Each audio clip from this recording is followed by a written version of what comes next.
Montana sun hung low at day's end, spilling fire-red light across the endless sea of grass. The stagecoach rattled hard, wheels grinding on gravel with a sound that promised trouble. Naomi Carter tightened her grip on the bench, sun-worn hands clutching the single canvas bag she carried. Inside were a few dresses, a few books, and the letter that named her school teacher of Silver Creek. A sharp crack split the air. The stage lurched and stopped dead in the road. The driver cursed, jumped down, and the other passengers, 2 traders and a widow, clamored in panic. Naomi stepped out, her dark eyes sweeping the scene. A wheel had split clean through, spokes torn like a wound. The driver shook his head, jaw set. "This rig won't make it. Best we turn back before dark." One trader nodded quick, the other packed fast. The widow clutched her rooster cage tight, voice trembling. "I won't stay out here. They say runaways prowl these parts." Naomi stood still. "And Silver Creek? We're but a few miles out." The driver barked. "Schoolmarm, can't you see the wheels gone? Press on in the dark, and you'll hand death the reins. I won't shoulder it." He hauled the horses around. In minutes, the whole lot was gone, hoofbeats fading, leaving Naomi alone on the dusty road beside the crippled coach. No one looked back. She drew a breath. Loneliness pressed like stone, but fire lit in her chest. From Boston to Denver, she'd been told a black woman had no place teaching on the frontier. She'd come anyway. She would not turn back in fear. Rolling her sleeves, she knelt by the wheel. Splinters cut her palms as she worked the broken wood. Sweat streaked with dust. The Montana wind hissed through the grass, carrying far-off howls. She bit her lip and swore to herself, "If I must walk to Silver Creek, I will." Then a sharp sound tore the silence. A gunshot. The bullet struck dirt inches from her shoe, spraying grit up her worn brown hem. She spun up, Colt already drawn, sights steady on the figure rising against the sunset. A lone rider came, tall in the saddle of a dark bay. The evening light stretched horse and man long across the earth. He rode easy, shoulders broad, pace unhurried. Under the weather-stained brim of his hat, green eyes caught hers, sparking when they found her trembling gun. Naomi called out, voice tight, "One step more and you'll lose that hat." The rider eased his reins, one hand lifting slow. His voice was low, rough. "If you aimed to shoot, you'd have done it." Her finger twitched, but the pull wasn't there. He tipped his hat, bowed his head. "Ezekiel Blackthorne. They call me Zeke." Naomi kept her aim. Her curls framed her sun-dark face, her eyes burning. "Naomi Carter, and I don't need help." He glanced at the shattered wheel, then back at her. A faint smile touched his mouth. "Looks to me like the wheel's winning that fight." The words cut her pride. She lowered the barrel a shade. Eyes still fierce. "I'll manage." Zeke swung down slow. Boots ground on gravel. His hands showed clear, no threat. When he closed the distance, their eyes met. She saw no challenge there. No pity either. Only a calm she could not read. Her grip quivered. The Colt dipped lower. "If you wish, I can mend that wheel," Zeke said evenly. "If not, I'll ride on." Her chest hammered. Trust or walk away. At last, sense prevailed. She slid the pistol back into her skirts. "Fine, but I'll be watching." He nodded once, wordless. From his saddlebag he drew tools, set to work. Calloused hands worked quick and sure. Naomi stood arms crossed, eyes never leaving him. Once, as she leaned near, her hand brushed the back of his. Both froze. She pulled back, cheeks warm. He gave only a brief glance, a quiet half-smile. At last, the wheel groaned into place. Zeke dusted off his palms. Done. Naomi faltered. Thank you. The prairie burned red under the sinking sun. She looked toward Silver Creek, knowing the night would beat her if she went alone. Zeke caught her glance. You won't get far tonight. My ranch is near.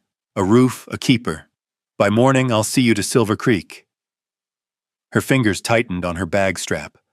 One voice warned against him.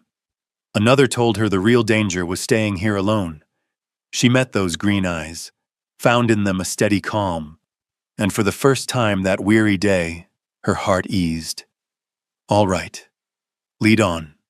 So it was, under the fading sun, a journey began with a gun drawn, a meeting of eyes, and a choice that would change everything. Darkness had fallen by the time Naomi followed Ezekiel Blackthorne across the sweeping grassland. The patched-up stagecoach creaked behind, its wheels squealing at every rut. Naomi sat stiff on the hard bench, pistol hidden in her skirts, eyes darting to the man who rode alongside. He'd said little since they set out, his focus fixed on the trail. The moonlight etched lines into his sunburned brow, his face carved and unreadable. Naomi told herself to stay wary. Too many stories in Montana spoke of women who trusted the wrong man and vanished forever. And she, a black woman traveling alone, was an easy mark. Yet something in Zeke's steady seat, the careful distance he kept, eased her solitude in spite of herself. After a long silence, a soft glow broke over the ridge. Zeke nodded. We're here. Naomi saw a solid 2-story ranch house, windows bright, a stout fence and broad stables close by. Lanterns swung on the porch, their glow trembling against the cold night.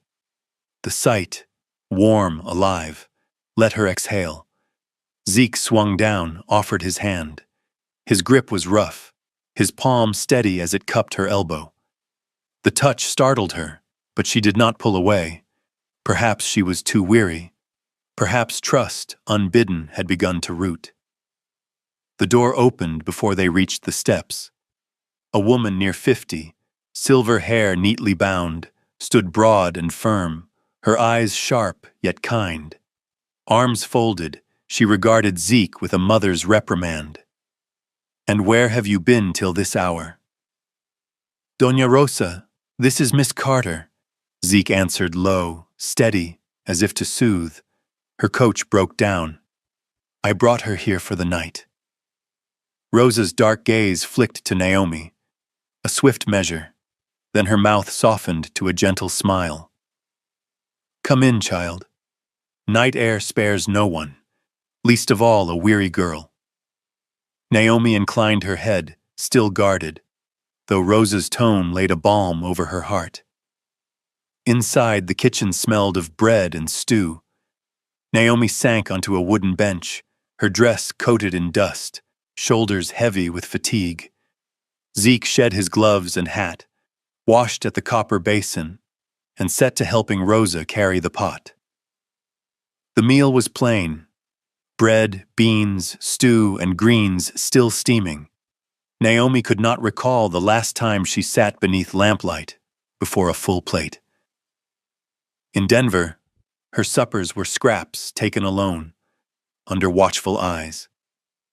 Here a chair was drawn for her, a bowl placed before her hand. Eat, Zeke said, his gaze steady on hers. She lifted the spoon with caution. Yet the broth's warmth spread across her tongue, herbs and meat rich and soft. A sigh escaped before she could stop it. Zeke spoke little as they ate. Now and then his eyes found hers, brief, deep, and each time heat climbed her skin. She ducked her head quick, feigning interest in her bowl. Afterward, Rosa cleared the table. Zeke poured black coffee, slid a clay cup across. Their hands brushed. His skin was hot, rough, hers slight and fine. Her heart stumbled at the contact. She drew back swift, sipping to hide her fluster, steam veiling her face. Zeke sat silent, turning his cup, the hint of a smile ghosting his lips. The kitchen grew still, peace threaded with tautness. Naomi felt safe, yet warned herself not to forget caution. Her eyes roamed the house, the hairline cracks in the wood walls, the stitched samplers on the shelf. This was a lived-in home, not a snare. Rosa returned, laid a hand on Naomi's shoulder.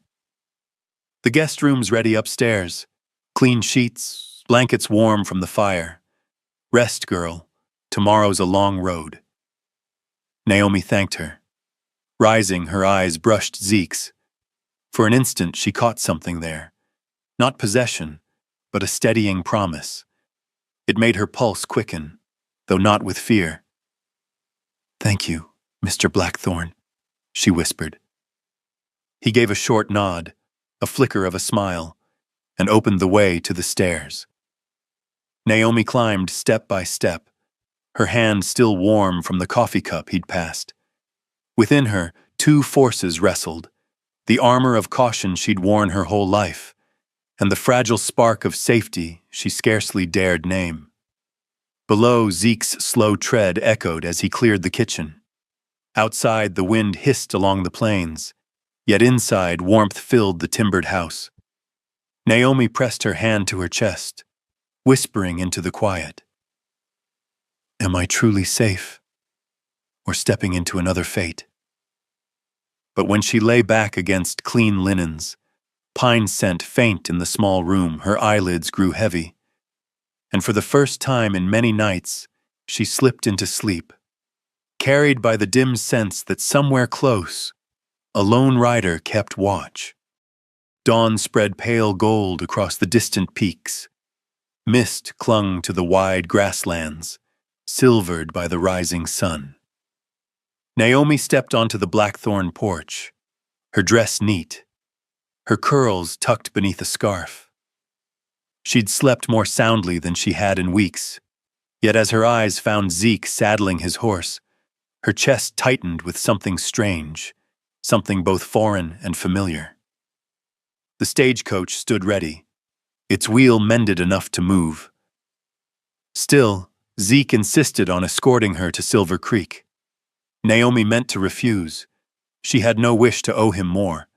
But when those green eyes met hers, calm as if the choice were already settled, the words stuck in her throat. The road unspooled before them, long and dust-choked.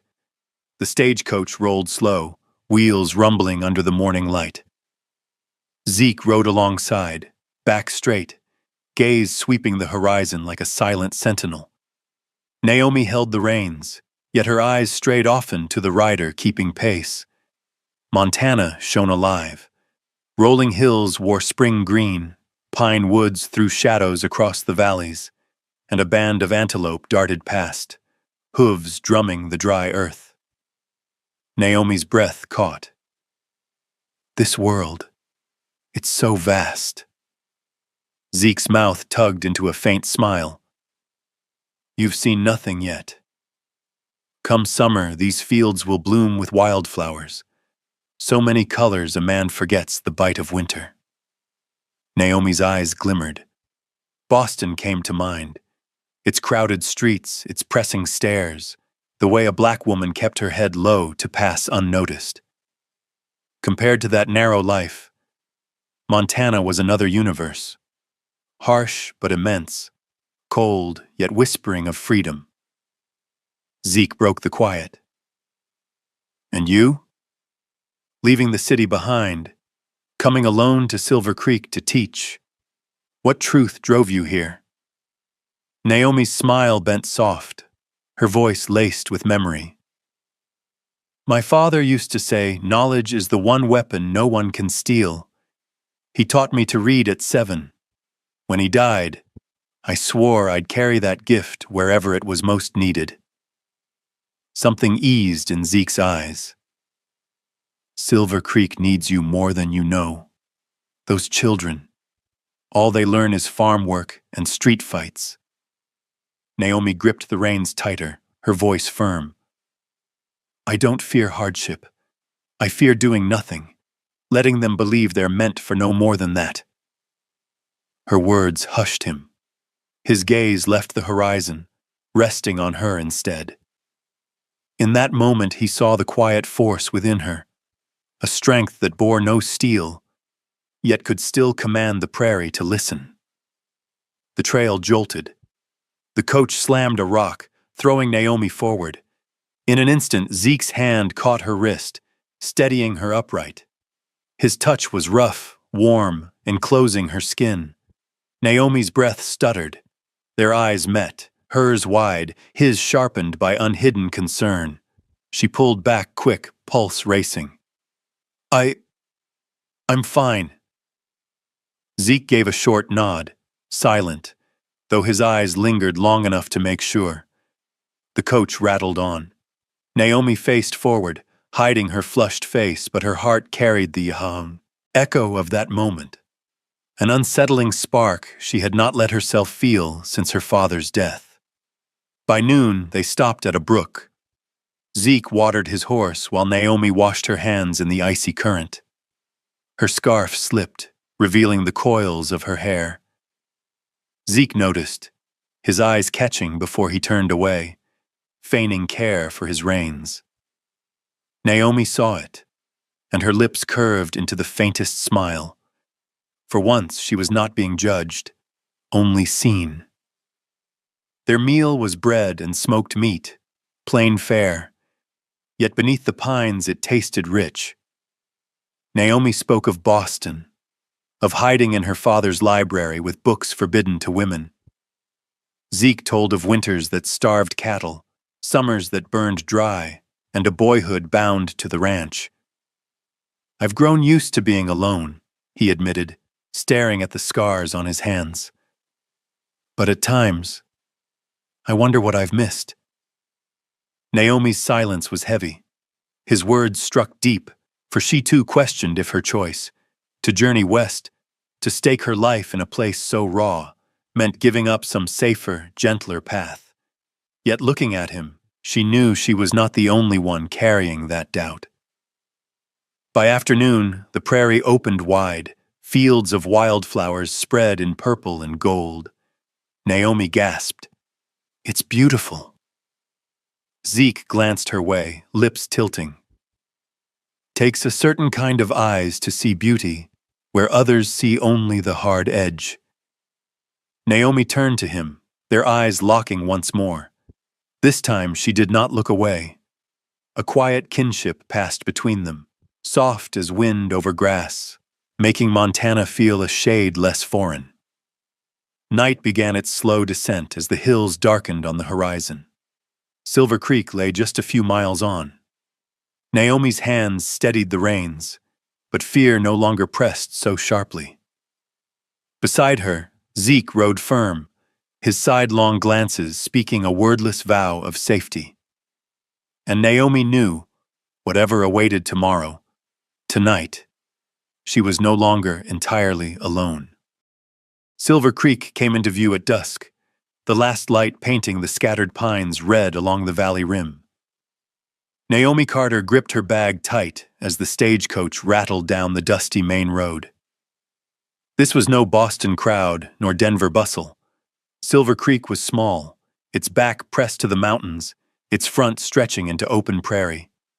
Houses of fresh-hewn timber leaned this way and that, some still raw, others shingled firm. It looked like a child learning to walk, unsteady, yet full of promise. When the coach stopped at the town hall, Naomi felt eyes settle on her. Children stared wide, women whispered, men leaned on posts, arms crossed, gazes narrow. Their scrutiny was plain, some even frowning as she stepped down, a black woman with only a canvas bag in hand. Zeke was just behind, his tall frame and silent presence enough to pull some sneers back, at least to the surface. Naomi sensed the short space between her back and his breath, as though he formed a wordless wall against the wind. The mayor came forward, a stout man with a thick mustache and eyes trained by years of weighing profit. He thrust out a hand. "Miss Carter, Silver Creek welcomes you." Naomi set her small hand in his, felt the clammy sweat, the perfunctory grip. Yet his voice carried loud, pitched for the crowd. "This is our new school teacher. From this day forward, our children will learn letters, numbers, learn not to be left behind." A smattering of claps followed. Some women nodded approval, but Naomi caught the chill in others' eyes. A man muttered loud enough, "We don't need someone from back east teaching us how to live." A woman drew her boy aside, shaking her head when Naomi's eyes met hers. The sting cut deep, but she remembered her father's words. "Knowledge is the one weapon no one can take from you." She straightened her back, meeting their looks without flinching. Zeke stood close, arms folded, his green eyes sweeping the crowd, pausing on every hostile glare. He said nothing, but the weight of his silence pressed enough that a few men broke eye contact. Naomi glanced over her shoulder, finding his gaze steady on her, lending strength without a word. The mayor led her to the schoolhouse at the edge of town. The timber smelled of fresh pine, the windows plain squares of glass. Inside, rough benches lined the room, a hastily planed board set for lessons. Behind, a small chamber served as quarters for the teacher, now her home. The room was bare, a narrow bed, a small table, a shelf, the walls rough, the floorboards groaning underfoot. Yet when Naomi set her bag down and laid a hand on the window frame, looking out over the wide grassland, warmth rose in her chest. This was the beginning she had traded everything for. Zeke lingered in the doorway, his shadows cast long across the floor. He didn't step inside. "Not much, but enough for a roof over your head," he said, his voice low. Naomi turned, her hand still on the frame. "For me, it's more than enough." Their eyes met. In his, she saw something hard to name, protection mingled with caution, as though he weighed whether she was strong enough to stand in such a harsh place. The air held still until Zeke tipped his hat. "I'll let you rest. Tomorrow. I'll come back, just to be sure all is well." Naomi thought to tell him he needn't trouble, but the words caught. Instead, she only nodded. When he turned down the dusty road, his absence deepened the silence. She breathed out, pressing her palm to her chest. Against the sharp stares of the town, Zeke's quiet presence felt like a slender thread binding her to this new land. Naomi sat on the stiff bed, drew out her father's worn book. The pages were frayed, the ink faded, yet his hand still marked them. "Knowledge will carry you through all prejudice. Believe it, Naomi." Her lips curved faintly. Tomorrow she would begin her work in Silver Creek. However many doubtful eyes she faced, she was ready. Outside, Montana darkened. Stars pierced the sky one by one. And in that small room, a single lamp burned, casting hope for a whole town, carried first in the will of one steadfast woman and a quiet man standing watch behind her. Morning in Silver Creek broke with the distant toll of the church bell and the scent of fresh bread drifting from the corner shop. Naomi Carter rose early, smoothed her curls in the dim mirror, and pulled on the plain brown dress she'd carried from Denver. Her shoes were worn but polished.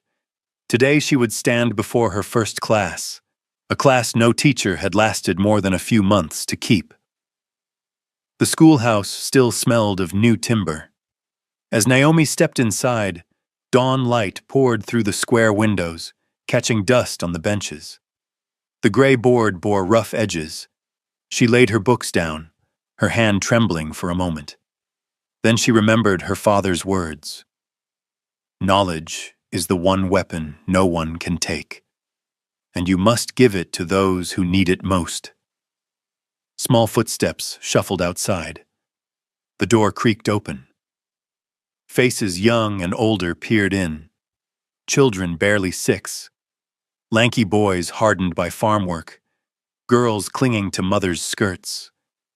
A few parents lingered at the threshold, arms crossed, weighing each word this new teacher might speak.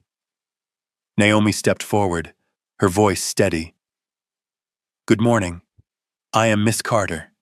From today, we will learn letters, numbers, and how to use them to change our lives." A little girl with braids crept to the front bench. A broad-shouldered boy of 16 folded his arms, his voice sharp with doubt.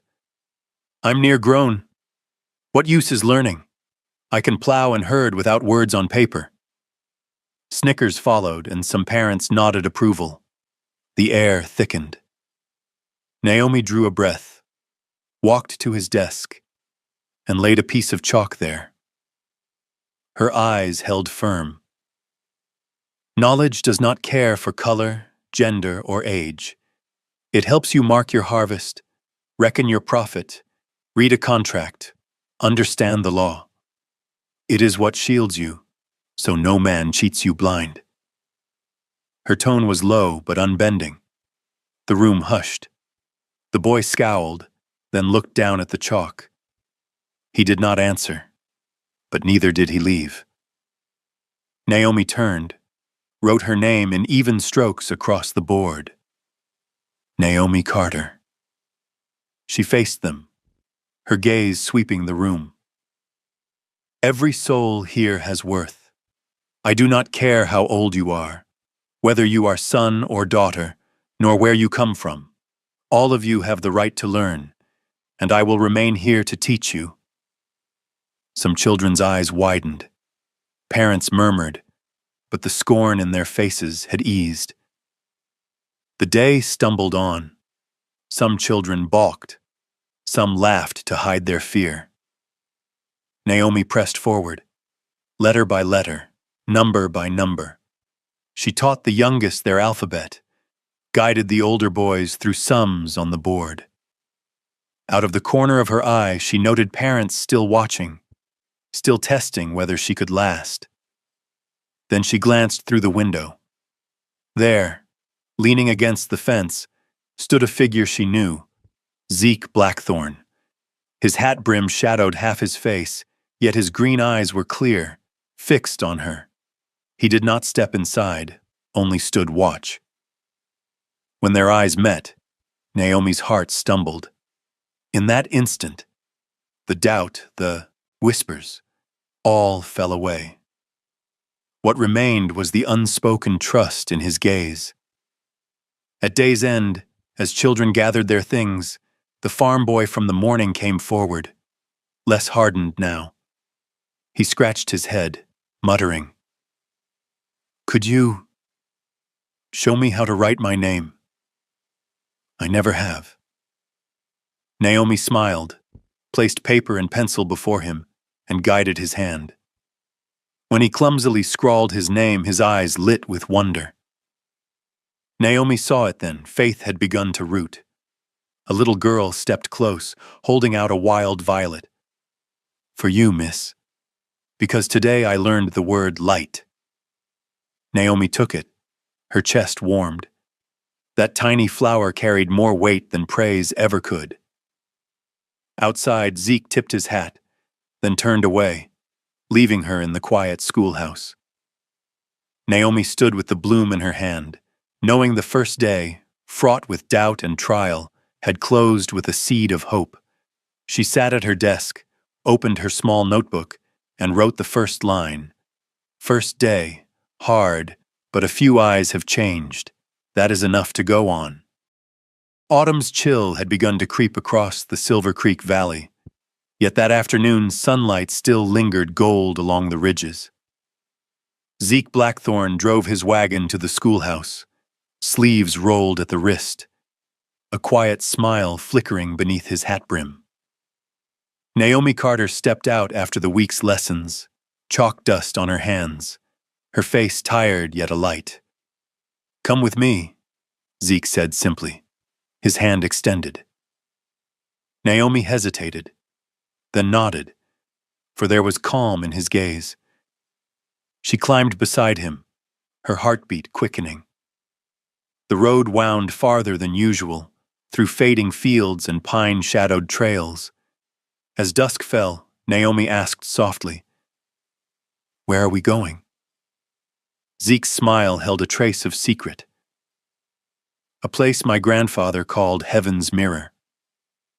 They stopped where the trees opened to a small valley. Before her lay a wide lake, its still waters reflecting a sky turning violet, mountains framing the edges, waterfowl skimming the glassy surface. Naomi breathed, "My lord, it truly is a mirror of heaven." Zeke unhitched the horse, spread a wool blanket by the shore, and from a basket drew bread, cured meat, apples, and a bottle of sweet cider. His manner was neither clumsy nor showy, but careful in every detail. They sat with space between them at first. Naomi slipped off her gloves, her long fingers resting on her lap. Zeke poured cider into 2 clay cups and passed one. His touch brushed hers, and warmth ran like fire down her spine. "My father said this lake holds the breath of all who ever loved," Zeke murmured. "He proposed to my grandmother on that stone yonder." Naomi's chest tightened. "And you? Have you ever brought anyone here?" Zeke was silent a moment, then shook his head. "Never." Her eyes met his. No words were needed. She knew what his answer meant. The cider sweetened the meal. Naomi spoke of Boston, of a black girl told she had no right to books, yet her father, once a cobbler, had taught her that knowledge was the one weapon none could steal. Zeke listened, his scarred hands loose around the cup. He was right. "I once believed land could only be kept by gun and grit, but I've come to see only wisdom endures." Silence fell, easy and full. Wind stirred the pines, small waves lapped the shore. Naomi felt, perhaps for the first time, truly seen. She lowered her eyes, fingers toying with her skirt. "Do you ever feel lonely, Zeke?" He gave a half smile, touched by sorrow. "All my life. A ranch wide with horses and cattle, yet at night, only me and 4 walls." Naomi lifted her gaze, her dark eyes reflecting the lantern he had just lit. "I know that feeling. In Boston, among thousands, I was still a stranger." The words hung between them. Then Zeke's calloused hand covered hers. She started, yet did not pull back. Her fingers trembled, then closed around his. Their eyes held, the world narrowing to a still lake and 2 pounding hearts. The first kiss came slow. Zeke leaned close, pausing, long enough for her to turn away if she wished. She did not. Their lips met, gentle at first, then deepened with fire. Naomi felt herself burn, yet without fear. They sank to the blanket, grass whispering beneath them. His hands sought hers with patience, waiting for her answer, and she answered, no longer guarded. For the first time she felt not only desired, but cherished. Coats, gloves, scarves fell aside. Skin met skin in the Montana cold, but the flame between them banished it. Naomi pressed her face to his shoulder, his heartbeat steady against hers. That night was no mere joining. It was a promise, unspoken. When the moon rose high, they lay side by side, breath slowing. Naomi rested her head on his chest, his hand entwined with hers. His voice came rough with feeling. "Naomi, from the moment you leveled that gun at me by the roadside, I knew my life had turned." She laughed softly, tracing circles on his chest. "And I knew, perhaps for the first time, I had found a place I belonged." The lake wind carried pine and wild grass. Stars shimmered in the mirrored water. Naomi closed her eyes, knowing this truth. From this night on, she would never walk alone. Weeks after Naomi Carter began teaching, Silver Creek slowly grew used to her presence. Children boasted of their new letters. Parents who once scoffed now sent more of their young. And even the scowling faces on the street softened when she passed.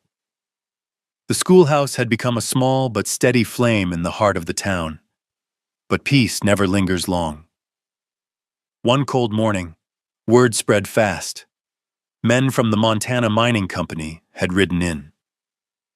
Their horses were broad, their coats fine, their hats polished bright. At their head stood Mr. Harrington, a stout man with a waxed mustache and a booming voice. In the center of town, he declared, "We bring the future. Steady wages, prosperity such as Silver Creek has never known." Faces lit with hope, imaginations filling with sacks of silver and the promise of winters free of hunger. Naomi, standing with her pupils at the schoolhouse steps, felt her heart sink. For with Harrington's promises came what he left unsaid. Land stripped bare, small ranches erased, the schoolhouse deemed useless. A town turned to a camp where children carried picks instead of books. That night, the saloon buzzed with talk. Zeke Blackthorne sat alone, shoulders taut. He had heard the offer: sell your land, make a good price, spare yourself the winter's bite. To him, it was betrayal of his father's grave, of the valley itself. Naomi entered, quieting the room by her mere presence. A black woman in a frontier saloon, walking straight to Zeke. She sat, eyes steady. "They mean to turn Silver Creek into a place where children have no school." Zeke's jaw clenched, his voice flat. "They mean for us all to bow and live on wages handed out." Naomi leaned closer, her eyes fierce in the lamplight. "But knowledge can fight that. If people understand the worth of their land, of their freedom, they will not sell so cheap." Zeke studied her, and his eyes gentled. In that moment, he saw she was not just the children's teacher. She was the town's voice. Days followed with Harrington's men hosting gatherings, scattering coin, spinning promises. Some small ranchers wavered, whispering, "Letters won't feed cattle, but a mine might feed us all." Naomi answered with lamplight. She opened the schoolhouse at night, filled it with adults. Calloused men scrawled their names for the first time, awed like children. Mothers learned sums. Their hands no longer cheated in trade. She told them, "When you can read, you will see the truth in the contracts they press on you. When you can reckon, you will know when their gold is hollow." Each word stitched trust, quiet resistance against gilded lies. One evening, Naomi returned to find Zeke waiting by the school steps. He said little, only looked at the lamplight spilling from the windows where townsfolk hunched over their lessons. His eyes gleamed with pride. "You're doing more than I imagined," he said softly. Naomi brushed wind-tossed hair back, smiled. "I only show them that knowledge is the true weapon." Zeke bowed his head, his rough hand covering hers for a breath. No more was said, yet she felt the strength of their accord.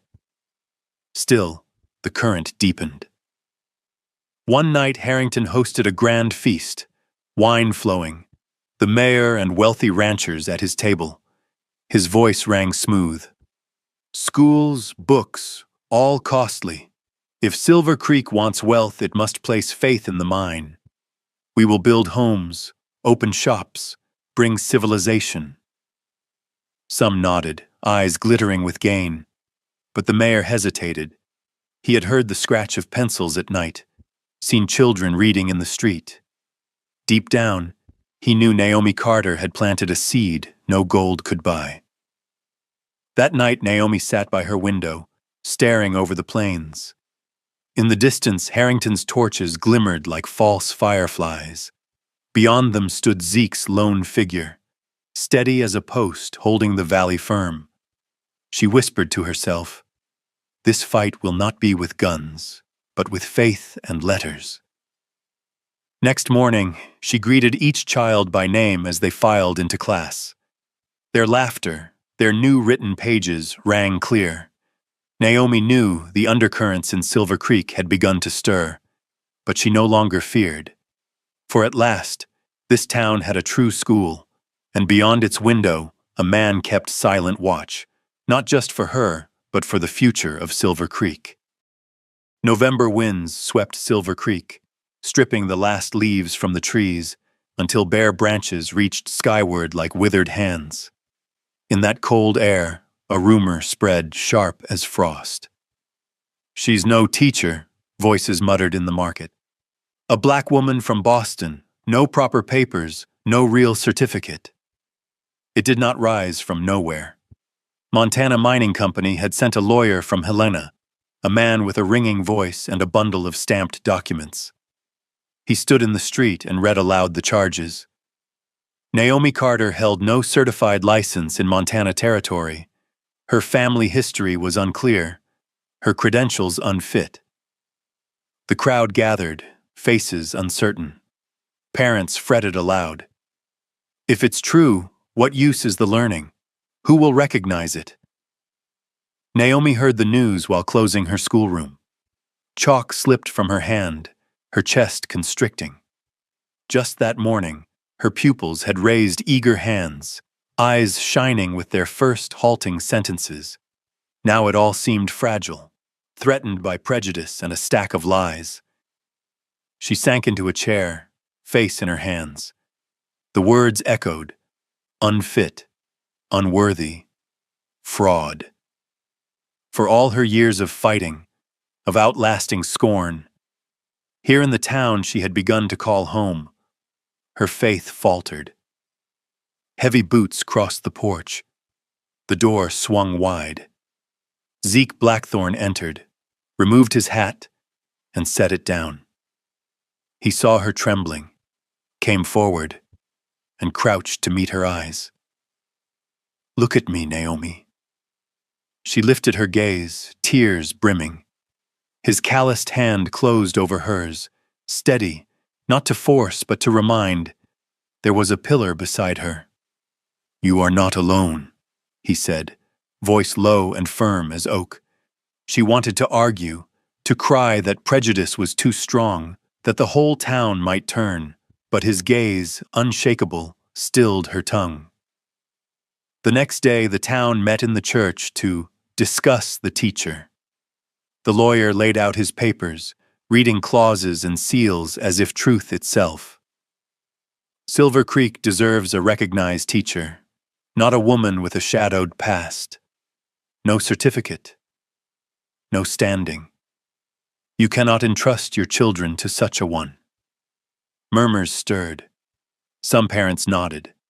Others looked away from Naomi, who stood at the back, hands clasped, nails biting her palms.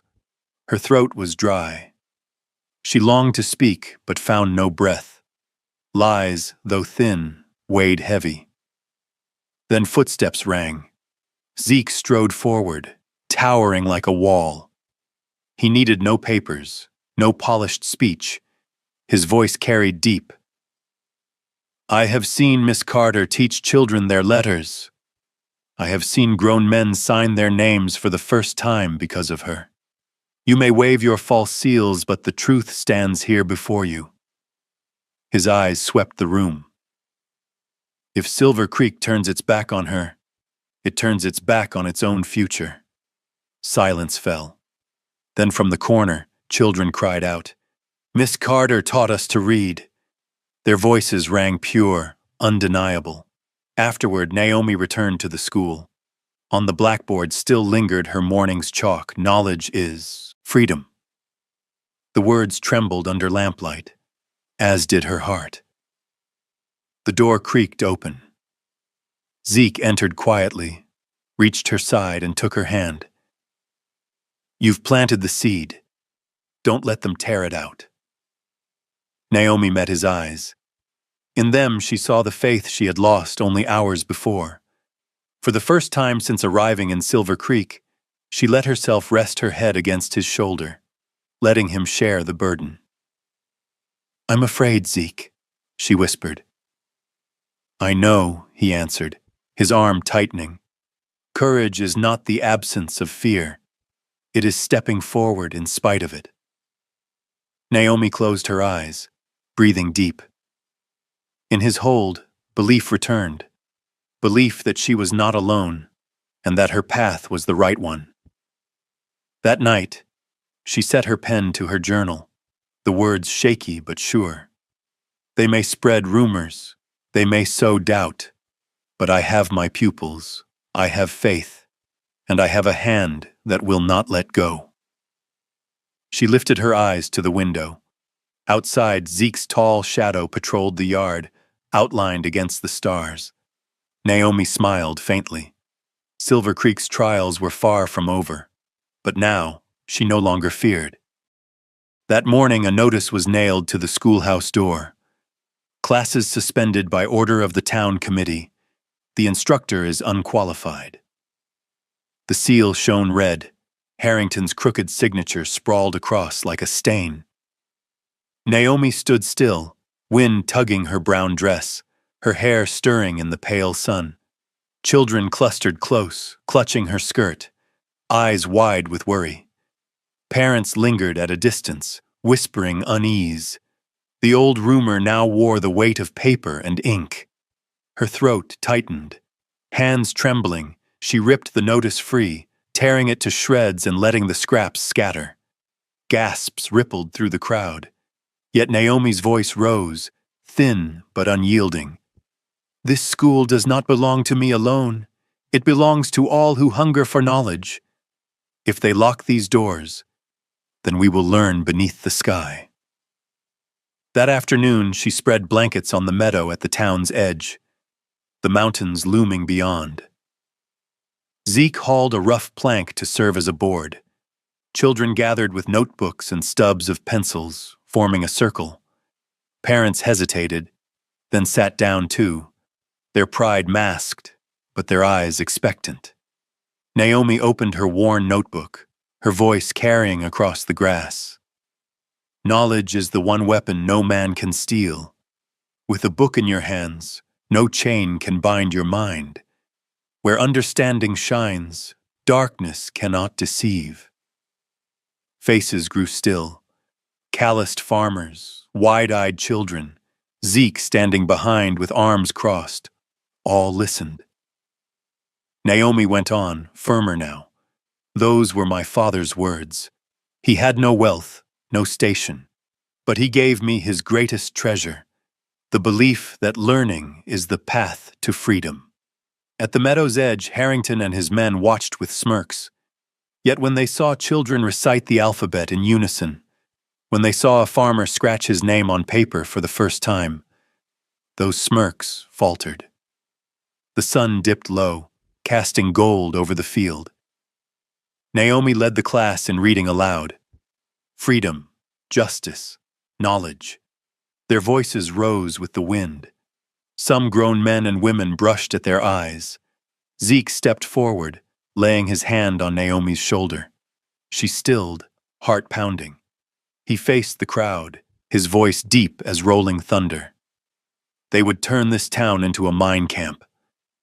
But we have a choice. We have knowledge, and we have someone willing to plant faith in our children."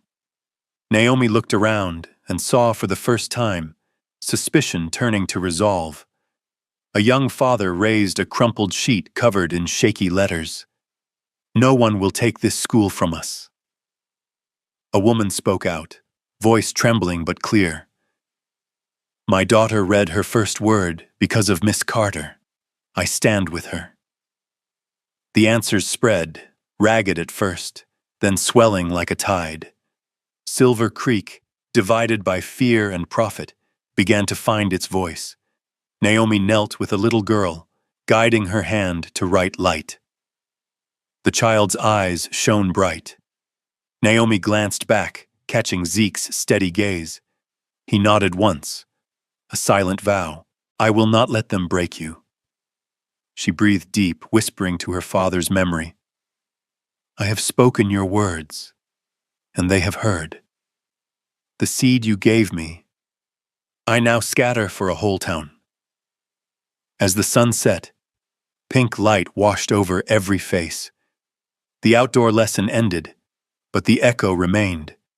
Knowledge could be an uprising, needing no guns, only faith and persistence. That night, Harrington smashed a glass in the saloon, snarling. A rabble of fools, stirred by a colored schoolmarm. But across town, Naomi sat by her window, writing by lamplight. Today I did not feel alone. I saw a town begin to believe knowledge is power. And I felt Zeke's hand, steadfast, always there. As early winter settled over Silver Creek, Zeke Blackthorne rode north to Bozeman to sell a string of horses. Before leaving, he entrusted Doña Rosa with a quiet instruction. If a letter comes from Helena, keep it safe. A friend promised to look into the papers accusing Naomi. A week later, with wind cutting down the empty streets, the post rider arrived. He handed Doña Rosa a thick sealed envelope.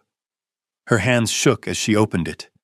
Inside lay official records from Helena, with a note scrawled in a familiar hand.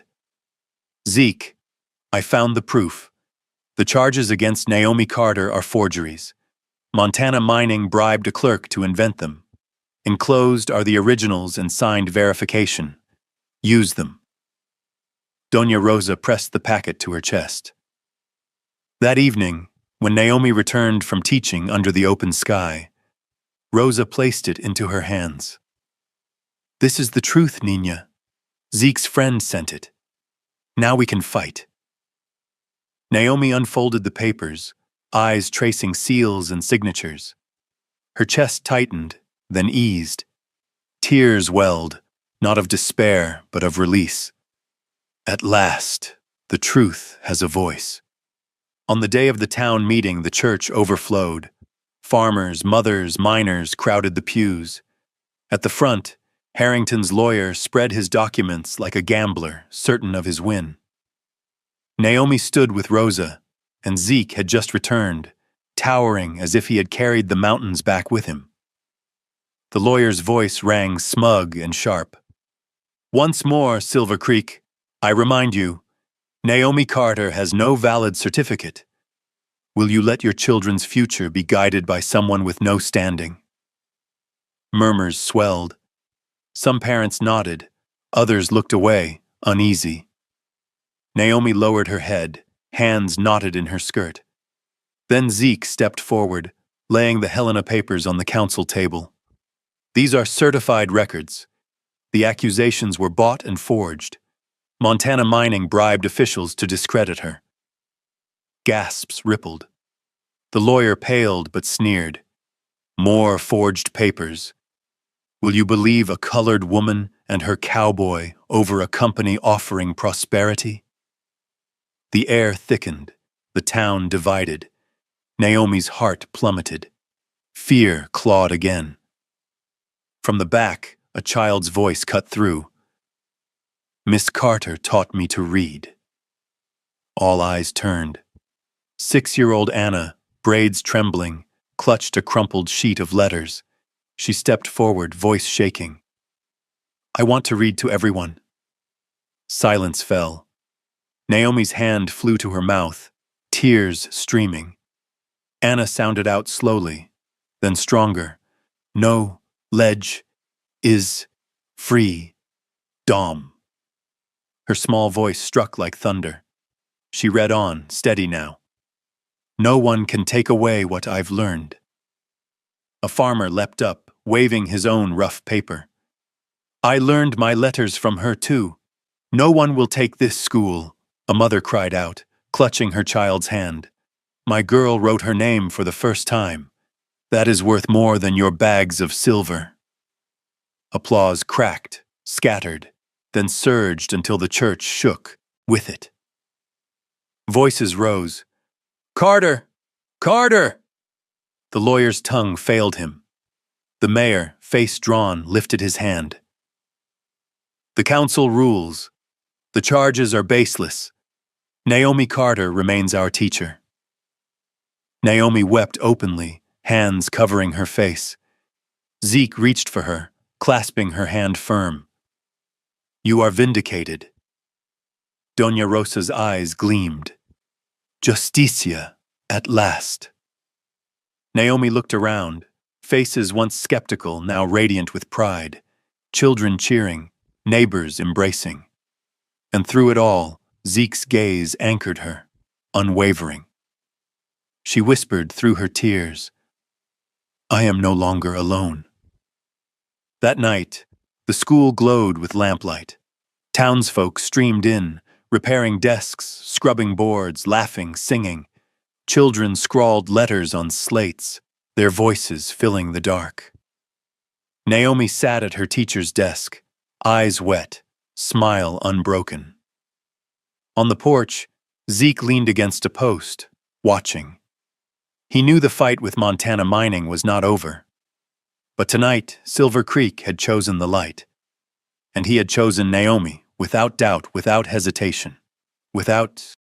Word of that town meeting spread beyond Silver Creek in days. Folks in nearby valleys whispered that a powerful mining company had been turned back by a black schoolteacher and the resolve of one small town. For Montana Mining, it was a stain they could not scrub clean. Before long, their men packed their cases and slipped away without ceremony. On the morning of their departure, wagons heavy with trunks rattled down the main street. The townspeople lined the boardwalks, silent. No cheers, no farewells. The hush carried more weight than shouting ever could, a verdict handed down by the very people they had tried to divide.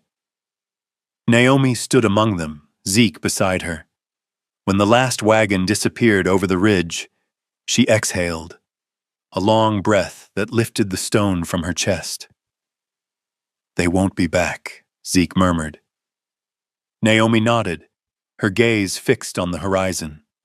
For the first time, she believed Silver Creek could stand on its own without bowing to the glint of gold. From that day, the school became the town's heart.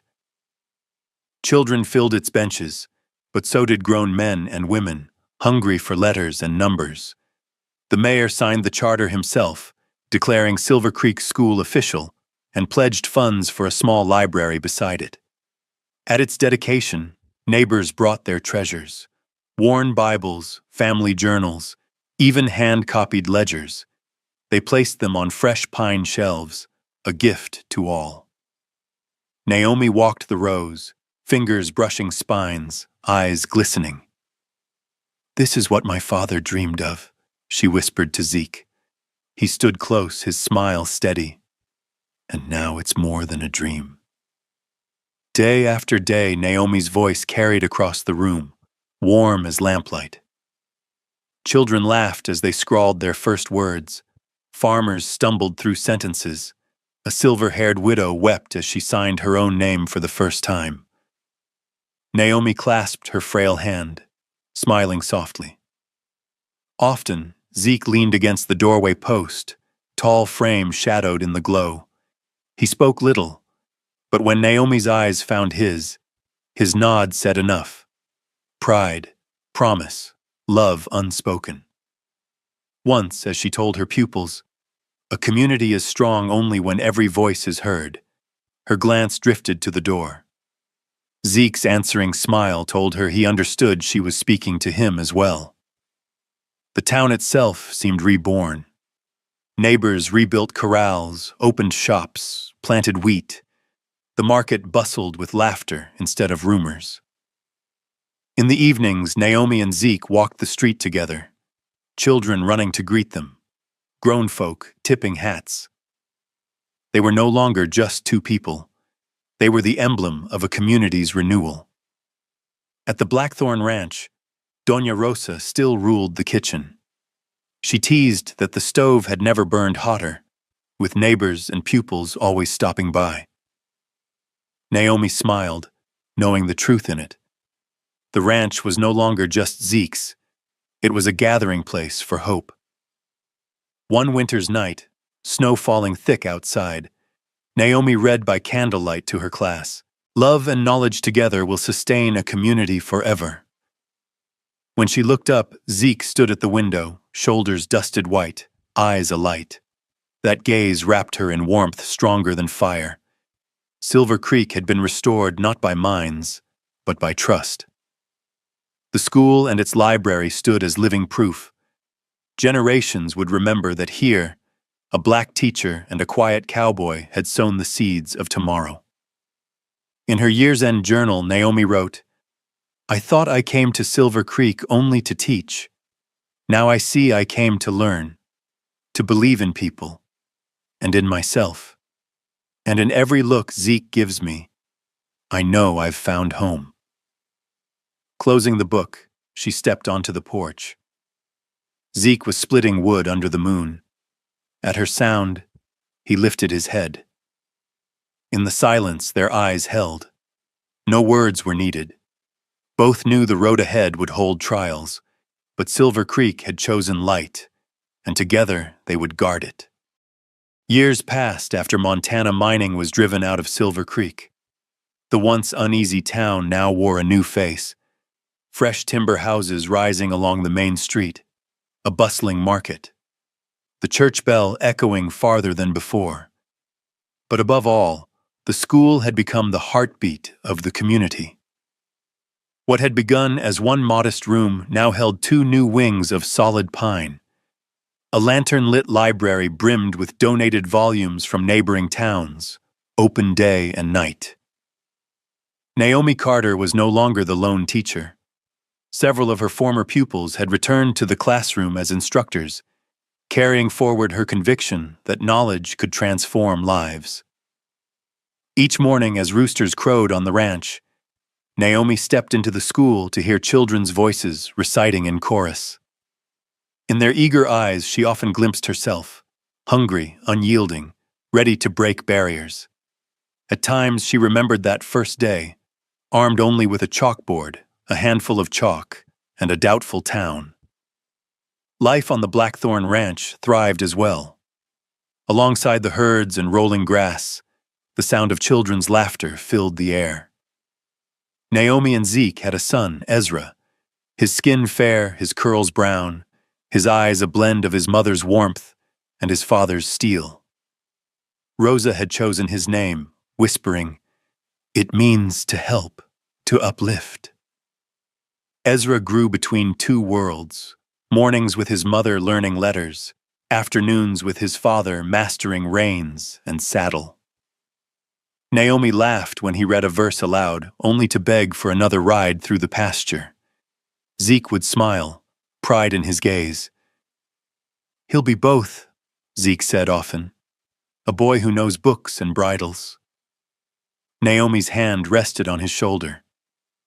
"That is the finest legacy we can leave him." Silver Creek prospered without losing its roots. Children once illiterate now worked as carpenters, ranchers, even merchants who signed their own contracts. At meetings, the mayor would remind them, "We have no silver mine, no sacks of gold. But we have a school, and that is why Silver Creek endures." Naomi would listen, her hand clasped with Zeke's beneath the table, her heart swelling. One spring evening, the couple stood before their ranch watching Ezra saddle his horse, his laughter ringing across the fields. As the sun dipped low, Zeke carved letters into a smooth pine board, each stroke deliberate. Naomi, seated beside him, guided Ezra through a reading lesson, her eyes lifting to watch every careful cut. When Zeke held it up, the words shone clear. Love chosen, not forced, builds a legacy no power can erase. They fixed the board above the ranch gate, where morning light would strike first. Hand in hand, they knew they had built more than a home.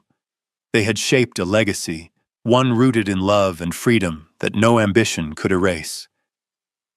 That night, Naomi sat on the porch, journal in her lap.